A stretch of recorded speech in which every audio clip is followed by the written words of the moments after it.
Seguimos conversando con el ingeniero Luis Ramón Rodríguez sobre la sequía hoy día mundial del agua. Luis Ramón, tú hablabas del corte que se puede hacer. Tú decías desde Puerto Plata hasta Peravia. Hasta Peravia, Nizao, por ahí estos lados, ¿no? Hay un corte, entonces la parte más occidental es la parte más seca, ¿no? Correcto. Entonces, cuando tú te refieres a la presión por agua, tú estás diciendo que a falta de agua, pues hay un reclamo mayor de agua. ¿A eso es que tú te refieres? Sí, la presión por agua se establece como una relación entre la oferta y la demanda de agua. Esto es para dar una idea de lo terrible que es la sequía y quiénes son los primeros que sufren. ¿Quiénes son? Los primeros que sufren son los agricultores, luego sufren los urbanos, los consumidores urbanos, y luego, obviamente, sufren los animales, la pecuaria en sentido general. Ahí estamos viendo lo que es el mapa de sequía de la República Dominicana. Toda aquella zona marrón oscuro es zona de sequía. Esto ahí, ¿no? Sí, exactamente. Esa zona ahí es zona de sequía, la línea noroeste, allá arriba, desde Navarrete, exacto, ahí, hacia abajo. Todas esas son áreas secas. Como decía ahorita, una vez... Y ahí abajo por Barahona, ¿no? Por Pedernales, por estos lados, allá en la puntita, ¿no? Ahí abajo Pedernales. Esa es la parte alta de Pedernales, ¿cómo se llama? De Pedernales, donde hay cierta cantidad de agua, pero en la puntita es completamente seca, la parte cerca del Mar Caribe. Esa franja amarilla que se ve en la línea noroeste, ¿qué significa? Esa franja amarilla significa que es una zona relativamente seca. Y está envuelta en una zona marrón, que es todavía más seca. Todavía más seca. Sí. Entonces lo que vemos, por ejemplo, toda esta zona del este tiene bastante verde. Sí, y el noroeste, ¿verdad? Sí, eso es todo lo que tiene que ver con Monteplata y el área de influencia de los vientos alisios en la bahía de Samaná. Toda esa zona es de las mejores zonas con la mayor cantidad de pluviometría y donde son áreas donde la agricultura prospera y no hay una alta presión de agua. Entonces, la línea viene desde allá, desde Puerto Plata, desde Puerto Plata y la bajas hasta Peravia y tú vas a ver, mira, que incluso la mayor cantidad de zona marrón se va a encontrar del lado occidental de la línea imaginaria. El lado occidental es el que va hacia la frontera. Hacia la frontera, exactamente. Cuando tú hablas que en los próximos años va a haber un 23% menos de precipitaciones, de lluvia, ¿no? De agua. Estamos hablando en promedio del país. Promedio del país. Pero en esos sitios puede ser todavía peor. Es correcto, porque los 1.200 milímetros al año que nosotros en promedio recibimos no es exactamente así en todas las áreas. Entonces, ahí es donde va a tener que venir una política que comience a, primero, resolver los problemas del riego. Segundo, resolver el problema de zonificación de cultivos. O sea, va a tener que comenzar a mover cultivos que son demasiado exigentes en agua por cultivos que tienen que son menos exigentes en agua. Pero precisamente, fíjate, la línea noroeste es arrocera.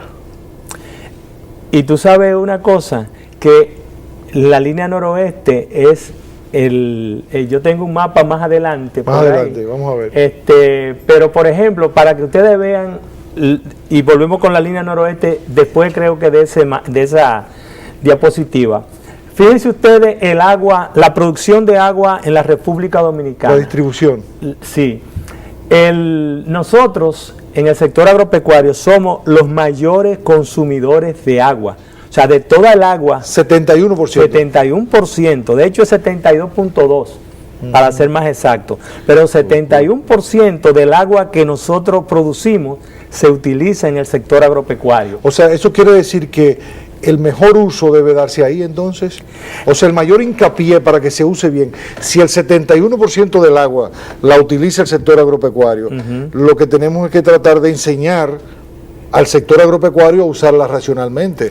Nosotros vamos a tener que enseñarle a usar el agua racionalmente, modificar sistemas de riego, prácticas de cultivo, de manera que ese 71 a lo mejor se vuelva a un 50. Correcto. Y entonces liberemos un 21 para otros usos, Sí. porque hay otros usos que van a seguir creciendo. Sí, porque yo recuerdo que aquí un especialista, creo que fue Gilberto Reynoso, decía que enviarle agua al campo en algún momento determinado, pues lo que significaba era un gran desperdicio. Como se desperdiciaba mucho el agua, darle agua sin control, pues incrementaba los niveles de mal uso. Yo hablaba ayer con un agricultor y precisamente hablábamos acerca del agua y él me decía, la única forma para que la gente pueda economizar agua es a través del precio del agua. O sea, tú tienes que incrementar el precio. De hecho, por ejemplo, al INDRI poner agua en una parcela le cuesta alrededor de 270 pesos por tarea. Y el INDRI, en el mejor de los casos, está cobrando 80 pesos por tarea por año. Okay. Sí, porque no cobran por cantidad de agua, sino por tarea irrigada. Entonces yo puedo inundar la finca de agua. Sí, pero eso te crea al final, como hay ahora mismo, un problema social, primero económico, porque muchos de los predios están con dificultades, y un problema social por los conflictos que se llevan a cabo. Por ejemplo, en la línea noroeste, como decía Rafael, tenemos conflictos entre productores de arroz y productores de banano. Sí. Los productores de banano tienen sistemas presurizados. Ellos tienen un sistema mucho más eficiente. Los productores de arroz tienen un sistema de encharque que dura todo el tiempo. Sí. Entonces, eventualmente vamos a tener que ir cambiando la cultura del encharque, utilizando quizá más el sistema que usan los mexicanos en Sinaloa, que es sembrar como si fuera maíz o trigo y pasar agua. Y no encharcan completamente. Okay. Esto, ¿Qué significa esto? Esta es la gráfica que dice la presión por agua. Ajá. Si tú te fijas, hay 3 recuadros que están anaranjados. Sí. Esos recuadros son el de arriba, la línea noroeste, o sea, esa es la cuenca del Yaque, tanto el Yaque alto como el bajo Yaque, o sea que va desde Navarrete, desde Villa González realmente, hasta Montecristi y la Mata de Santa Cruz. Después tenemos la parte que tiene que ver con el sur, que esa es esa que está ahí abajo, que esa es la parte que tiene que ver con el río Yaque del Sur. En el centro está la cuenca de Camus y del Yuna. Estamos hablando de todo lo que es La Vega y Sánchez Ramírez.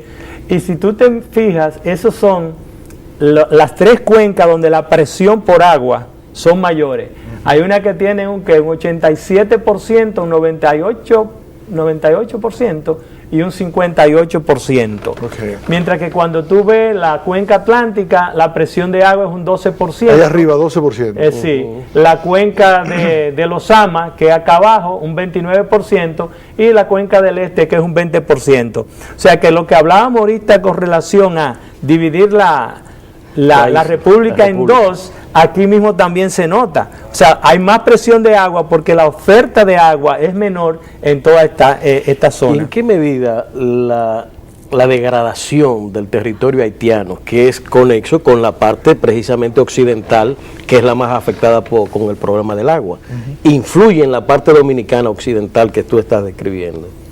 Bueno, siendo una isla, nuestro devenir, digamos, climatológico está íntimamente asociado a la situación del deterioro de los recursos naturales de Haití.